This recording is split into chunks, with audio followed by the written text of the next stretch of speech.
예, 아름다운 가을입니다. 이 계절에 하나님의 사랑이 여러분에게 더함을 우리가 믿을 수 있기를 소원합니다.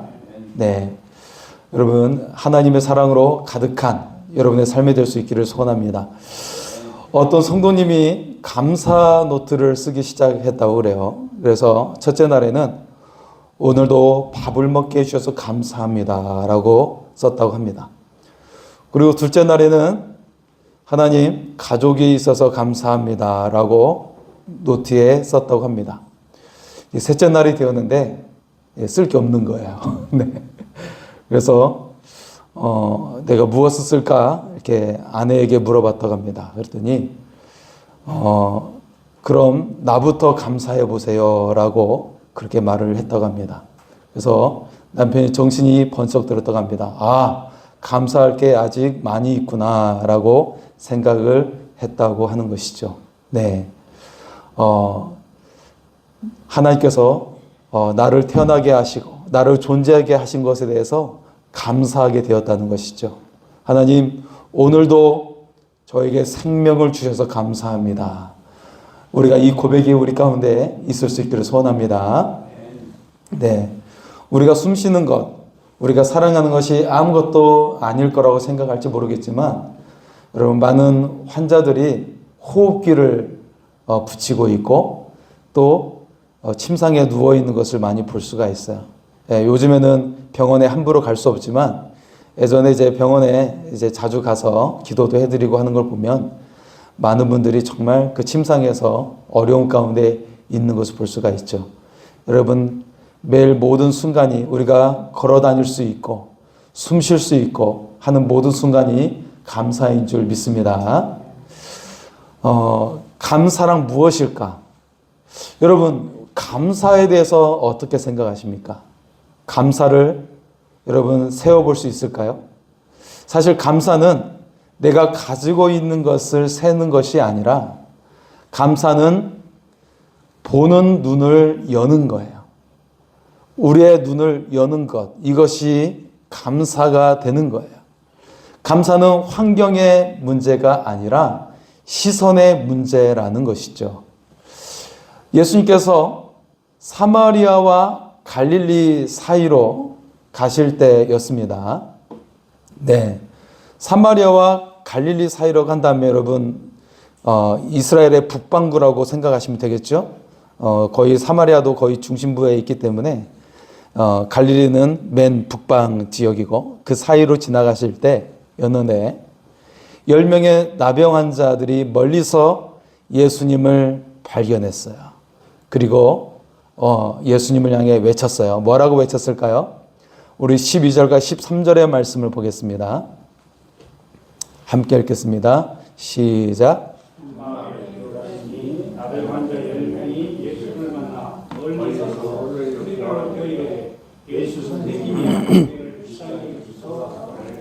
아멘. 나병 환자들이 외쳤어요. 예수 선생님, 우리를 불쌍히 여기소서. 예수님은 그들의 간절한 외침을 들으셨죠. 그래서 그들에게 이렇게 말씀하셨어요. 가서 제사장들에게 너희 몸을 보이라. 예, 왜 이런 말을 하셨는지, 당시에 병을 나음을 증명받는 방법이 바로 제사장에게 몸을 보이는 것이거든요. 근데 주님은 어떤 다른 행위를 한 것이 없이 그 10명의 나병 환자에게 가서 제사장에게 너희 몸을 보이라 라고 명령을 하셨어요. 네, 그들이 예수님 말씀에 순종을 한 것이죠. 순종을 하고 제사장에게 가고 있었어요. 그리고 놀랍게도 가는 도중에 그들의 몸이 깨끗함을 입게 되었습니다. 할렐루야. 네. 자, 그렇게 깨끗함을 입게 되는 놀라운 그런 경험을 하게 되었는데 그들 중에 단 한 사람만이 예수님께 돌아왔어요. 그리고 하나님께 영광을 돌리며 감사를 드렸죠. 자, 예수님은 그를 향해 말씀하셨어요. 10사람이 다 깨끗함을 받지 않았느냐? 그 9은 어디 있느냐? 그리고 그 한 사람에게 이렇게 말씀하셨어요. 일어나 가라. 내 믿음이 너를 구원하였느니라. 여러분, 감사는요, 단순한 예의가 아닙니다. 감사는 구원을 깨닫는 영적인 감각이라는 거예요. 영적인 감각이 없으면 감사를 드릴 수가 없어요. 감사의 눈이 열리면 여러분의 삶에 하늘의 은혜도 열리게 될 줄 믿습니다. 오늘 감사의 눈이 열릴 수 있기를 소원합니다. 그래서 더 큰 하늘의 은혜가 임하는 여러분의 삶이 될 수 있기를 축복합니다. 오늘 말씀 첫 번째는 감사는 환경이 아니라 시선이라는 거예요. 같은 은혜를 받아도 9명은 돌아섰고 1명만 돌아왔어요. 10명 모두 나병에서 고침을 받았지만 반응이 달랐다는 것이죠. 9은 치유까지만 경험을 하게 되었어요. 단 한 사람만이 구원을 경험하게 되었죠. 은혜는 같았지만 시선이 달랐다는 거예요. 주님께 돌아온 그 한 사람은 치유된 것에 머물지 않고 나를 치유하신 분에 주목을 했어요. 아, 나를 치유하신 분, 그분이 누구인가? 주님께 돌아온 그 한 사람은 이처럼 나를 치유한 것에 넘어서서 나를 치유하신 분에 그의 시선을 돌렸던 것이죠. 감사는 은혜의 근원을 바라보는 시선에 있습니다. 이 은혜의 근원을 주신 분이 누구냐? 그것을 바라볼 수 있는 사람이 감사할 수가 있어요. 감사는 지속적으로 은혜를 주시는 분에게 나의 시선을 두는 것, 거기에 감사가 시작이 되는 겁니다. 나를 치료하실 뿐만 아니라 나에게 내 삶 가운데 지속적인 은혜를 주시는 분에게 우리가 시선을 두는 것, 여기에서 감사는 놀라운 역사로 우리를 향하게 합니다. 단순히 치료에서 멈추는 것이 아니라 지속적인 삶의 열매로 나오게 된다는 것이죠. 성경서 믿음의 사람들은 자세히 보면 환경을 뛰어넘어서 올바른 시선을 두었던 사람들이었어요. 지금 내 삶이 고통스럽다고 좌절하고 자포자기한 것이 아니라 그 환경을 뛰어넘어서 올바른 시선을 두었다는 것입니다. 아브라함은 99세까지도 자녀가 없었죠. 그럼에도 하나님과 하나님의 약속에 시선을 두었어요. 그리고 마침내 약속의 자녀가 생기게 되었죠. 또한 믿음의 조상이 되는 놀라운 약속이 주어졌습니다. 다윗도 고난 속에서 계속해서 하나님께 시선을 두었어요. 만약에 다윗이 그 고난 가운데 그의 눈이 머물러 있었다면 그는 살아남을 수 없었을 거예요. 자, 다윗은 사울왕이 자신을 시기하여서 죽이기 위해 그를 쫓아다니고 있을 때 그는 도망자 신세가 되고 말았죠.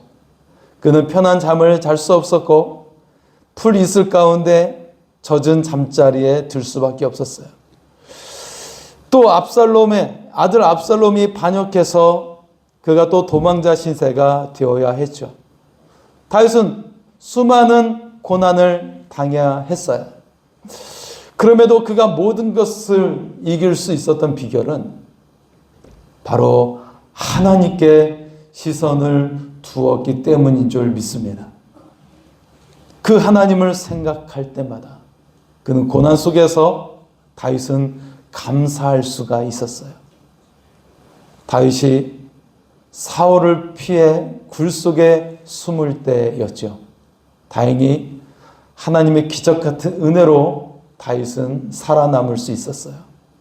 이때 다윗이 고백한 노래가 시편 57편입니다. 자, 우리 57편 1절을 한번 보면 다윗이 어떤 상황인지 볼 수가 있어요. 함께 읽겠습니다. 시작. 하나님이여 내게 은혜를 베푸소서 내 영혼이 주께 도달하여 주의 날개 아래에서 이 재앙들이 지나기까지 피하리이다. 예, 지금 다윗이 재앙을 맞이하고 있죠. 사울의 군대가 자신을 죽이려고 왔기 때문에 그래요. 바로 다윗의 그 앞에 그 사울의 군대가 쫙 깔려 있는 것이죠. 하지만 그런 상황 속에서 다윗이 어떻게 하나님께 기도하고 있죠? 다음 9절에서 11절의 말씀을 보겠습니다. 함께 읽겠습니다. 시작. 내가 만민 중에서 주께 감사하고요 나라 중에서 주를 찬송하리이다. 무릇 주의 인자는 커서 하늘에 미치고 주의 진리는 궁창에 이르나이다. 하나님의 주는 하늘 위에 높이 들리시며 주의 영광이 온 세계 위에 높아지기를 원하나이다. 아멘. 할렐루야. 우리가 예배 때마다 영광송으로 이 찬양을 부르지 않습니까? 내가 만민 중에서 주님을 찬양하나이다. 이 찬양의 고백이 죽을 위기 속에서 했던 다윗의 고백이었어요.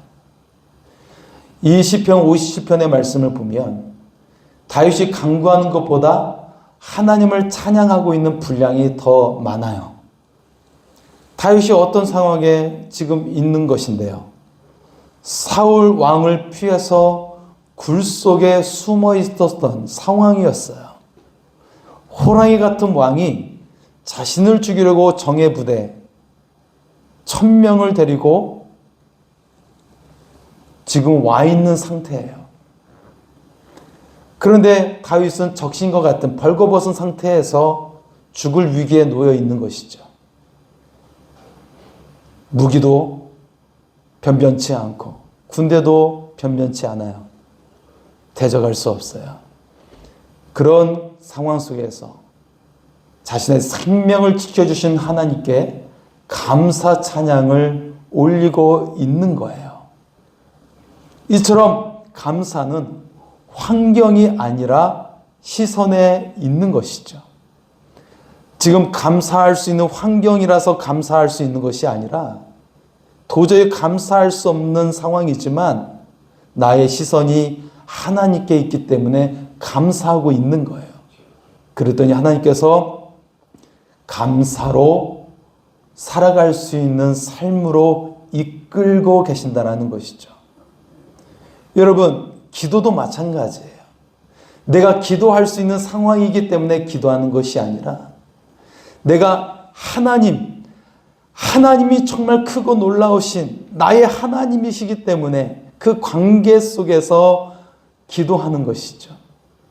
하나님이 너무나도 좋으신 하나님이시기 때문에 기도하기 시작하니까 그때 역사가 일어나는 거예요. 상황 때문에 역사가 일어나는 것이 아니라 그 하나님을 내가 바라보는 그 시선 때문에 하나님의 역사가 시작이 될 줄 믿습니다. 오늘 우리가 은혜를 베푸신 하나님께 시선을 둘 수 있기를 원합니다. 지속적인 은혜를 베푸신 하나님께 감사하며 나아갈 수 있기를 소원합니다. 그러면 그 속에서 하나님께서 놀라운 역사를 시작하실 줄 믿습니다. 어느 날 한 아이가 아빠에게 새 신발을 사달라고 졸랐다고 해요. 아빠가 겨우 사주자 아이는 이 신발 너무 예뻐요 라고 좋아했죠. 하지만 며칠 지나자 이제 다른 색이 더 예뻐요 라고 하면서 금세 시들어졌어요.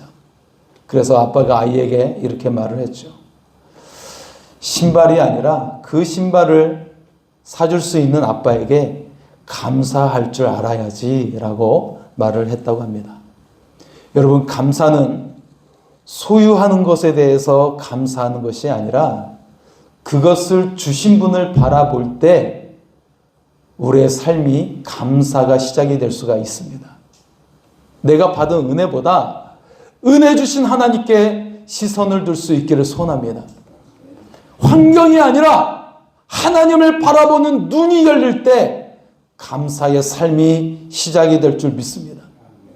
사랑하는 성도 여러분, 우리가 하나님께 시선을 둠으로 더 큰 감사와 은혜가 넘쳐나는 삶이 될 수 있기를 소원합니다. 두 번째는요, 감사는 영적 발견의 훈련이라는 것입니다. 한번 따라서 할까요? 감사는 영적 발견의 훈련입니다. 영적 발견의 훈련입니다. 할렐루야. 여러분, 보이지 않던 은혜를 보는 눈이 열릴 때 은혜가 시작이 되는 거예요.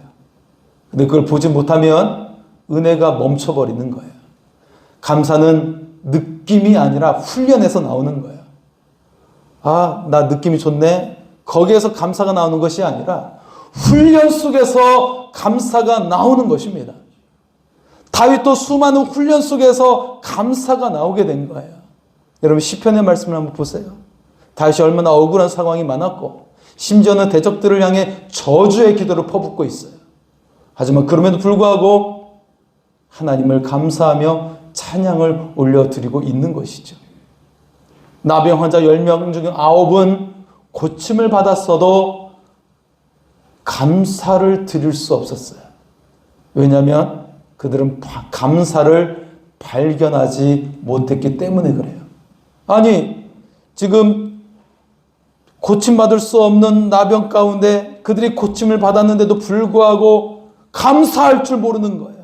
왜냐하면 감사를 발견하지 못하고 있기 때문에 그래요. 그래서 그들은 그냥 치유에서 멈춰버리고 끝나버린 인생이 되고 말았어요. 그들의 눈엔 병만 보였지, 질병만 보였지, 은혜는 보이지 않았던 것이죠. 감사는 일상 가운데 숨은 하나님의 손길을 찾아내는 영적 발견의 훈련입니다. 출애굽했던 이스라엘 백성들이 가나안을 목전에 두고 있었죠. 그들이 가데스 바네아에 이르렀을 때 이제 먼저 그 땅이 어떠한지 정탐꾼을 보내기로 했어요. 각 지파에서 한 명씩 해서 12명을 보내게 되었죠.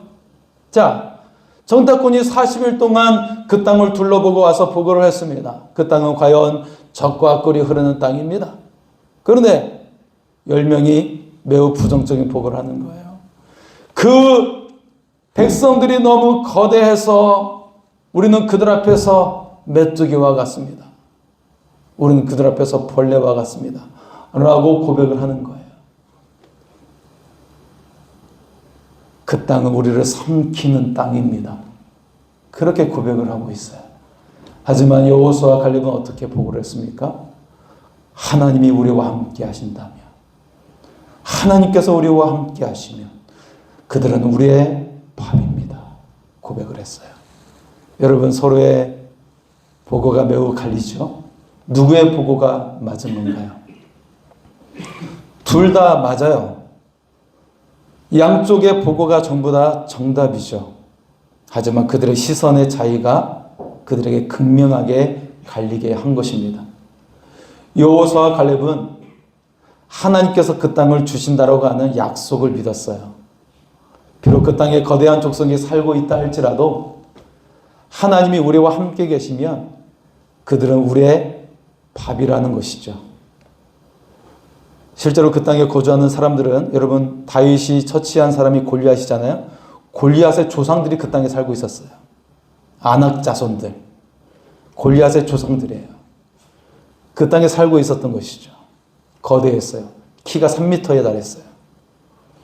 여러분, 체육만도 얼마나 큽니까? 2m 20도 얼마나 큰데 3m에 달하는 사람들이 그 땅에 살고 있었던 것이죠. 자, 하지만 하나님이 우리와 함께 하신다고 약속하셨으니 그들은 우리의 밥이라는 거예요. 여러분, 식사를 할 때 어떤 말을 하면서 여러분 식사를 하십니까? 감사히 먹겠습니다 하고 식사하지 않습니까? 네, 저는 그렇게 식사를 합니다. 여호수아와 갈렙은 우리와 함께 하시는 분이 누구인지 발견했어요. 하나님이 어떤 분이신지 그들은 이미 발견하고 알았다는 것이죠. 그리고 감사하며 그 땅을 차지하겠습니다. 감사히 먹겠습니다. 라고 고백하고 있는 거예요. 하나님 우리와 함께 하시니 감사히 먹겠습니다. 그렇게 한 거예요. 사랑하는 성도 여러분, 감사는 영적 발견의 훈련입니다. 감사가 없으면 그걸 못 먹어요. 근데 감사하는 사람이 그걸 먹을 수가 있어요. 그래서 잘 소화시키고 나의 능력으로 내 삶의 영양분으로 나오게 되는 거예요. 만약 여러분이 하시는 일 가운데, 하고 있는 일 가운데 하나님이 함께 하심을 발견한다면, 그것을 믿는다면 그것을 먹게 될 줄 믿습니다. 차지하게 될 줄 믿습니다. 그것이 학교이든 직장이든 일이든 거래처이든 하나님이 나와 함께 하심을 발견하면 그것을 먹게 될 줄 믿습니다. 차지하게 될 줄 믿습니다. 여러분의 밥이에요. 맛있게 드시기 바랍니다. 하나님께서 맛있게 차리셨어요. 그걸 드시고 힘내시기 바랍니다. 하나이가 엄마에게 말했죠. 엄마, 오늘은 아무 일도 없었어요. 그러자 엄마가 웃으며 말했어요. 그게 바로 감사할 일이지. 오늘 하루 아무 일도 없는 것이 하나님께서 지켜주신 증거야. 사랑하는 성도 여러분, 우리는 특별한 기적을 원하고 있지만 하나님은 평범한 일상 속에 기적을 숨겨 놓으셨습니다. 감사는 매일의 삶 속에 그 은혜를 발견하는 것이에요. 오늘 내 삶에 하나님이 하신 일을 찾는 눈이 열릴 때 마음이 새로워지고 여러분의 믿음의 삶에 역사가 일어나게 될 줄 믿습니다. 이 은혜의 삶이 될 수 있기를 소원합니다. 마지막 세 번째는 감사는 구원의 증거가 된다는 것입니다. 한번 따라서 할까요? 감사는 구원의 증거입니다.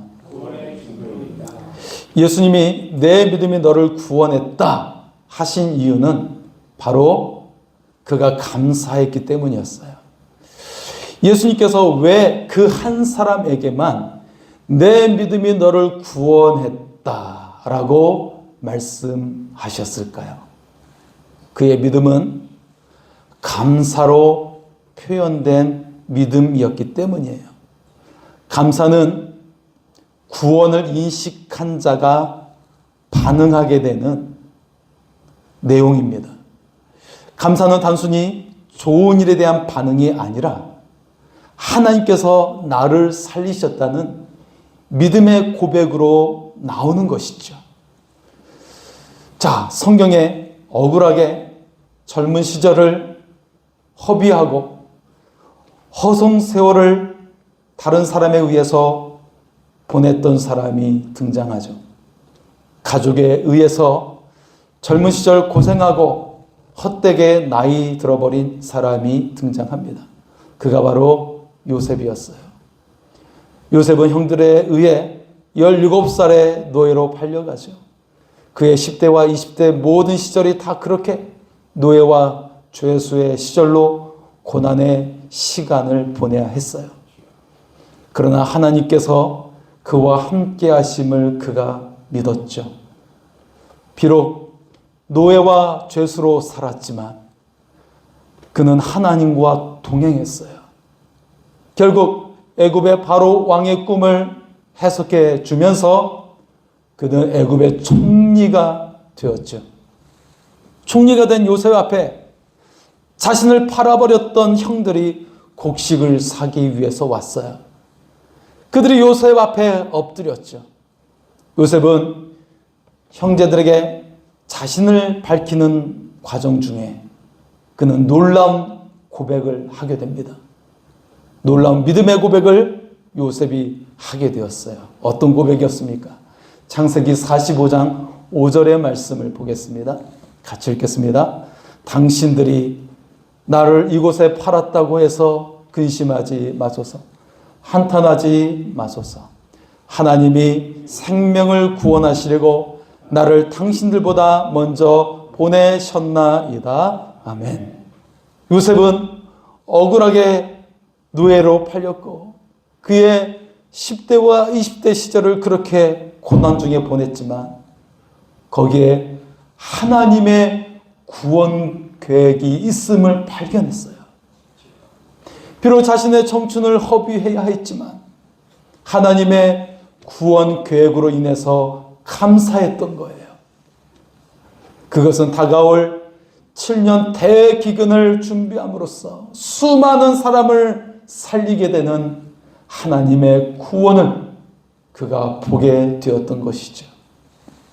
요셉은 그 하나님으로 인해 더 이상 그의 고통의 삶이 억울하지 않게 되었어요.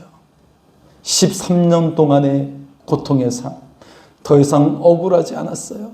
오히려 지금 애굽의 총리가 되게 하여 주시고 하나님의 구원 계획을 이루도록 수많은 사람을 살리게 하신 그 하나님께 감사를 올려드리고 있었다라는 것입니다. 사랑하는 성도 여러분, 인생에 억울한 일이 있을 수 있어요. 그 억울한 일이 10년, 20년, 30년 계속될 때도 있어요. 믿었던 사람에게 배신당할 수도 있어요. 가족에게, 친구에게 배신당할 수 있어요.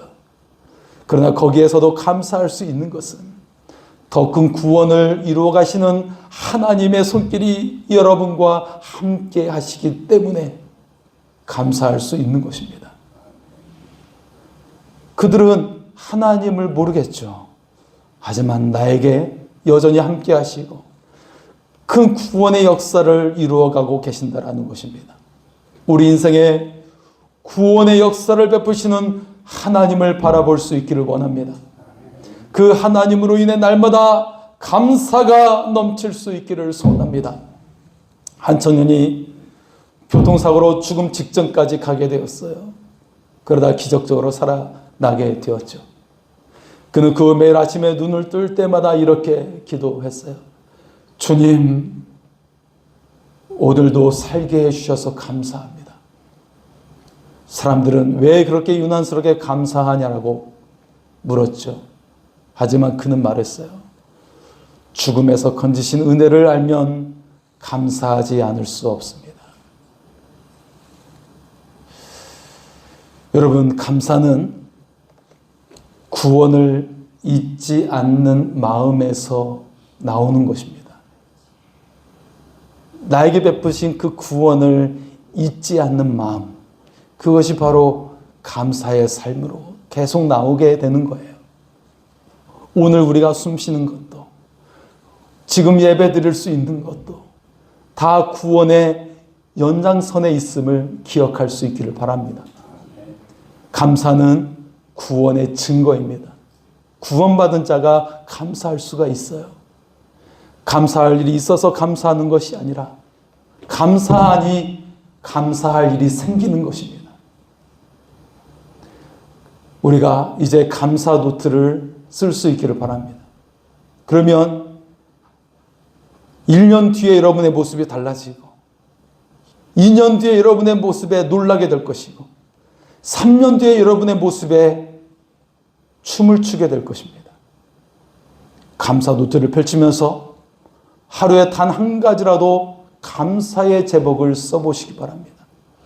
여러분 매주마다 오실 때마다 여러분 감사 엽서를 쓰지 않으셨습니까? 감사의 고백. 이 감사의 나뭇잎을 한번 보십시오. 내년도에는 이것보다 2배로 무성할 수 있기를 바랍니다. 여러분 매주 오실 때마다 한 장만 쓰지 마시고 2장도 쓰시고 3장도 쓸 수 있기를 바랍니다. 여러분 이처럼 여러분의 삶에 감사 노트가 쌓일수록 여러분의 눈은 더 밝아지게 될 것입니다. 감사는 세상을 다르게 보는 영적인 안경이에요. 여러분의 시선이 더욱더 뚜렷하게 보이게 될 것이고 여러분의 빛나는 미래가 보이게 될 줄 믿습니다. 사랑하는 여러분, 감사는 시선입니다. 환경이 아니라 하나님께 시선을 둘 때 은혜의 근원을 바라보게 되는 것이에요. 그 하나님으로 통해서 그 속에 은혜의 샘이 넘치게 될 줄 믿습니다. 감사는 영적 발견의 훈련이에요. 평범한 일상 속에 숨은 하나님의 손길을 발견하면서 더 큰 은혜를 누리게 될 줄 믿습니다. 감사는 구원의 증거입니다. 하나님께서 나를 살리셨다는 믿음이 감사로 드러나게 되는 것입니다. 감사의 눈이 열릴 때 하늘의 은혜가 활짝 열리고 생기가 넘치는 삶이 될 줄 믿습니다. 오늘 우리의 눈이 열려서 하나님을 보고 감사하는 삶이 될 수 있기를 축복합니다. 하나님의 더 큰 은혜가 임하는 은혜의 삶이 될 수 있기를 축복합니다. 그 하나님께 감사하며 같이 찬양하겠습니다.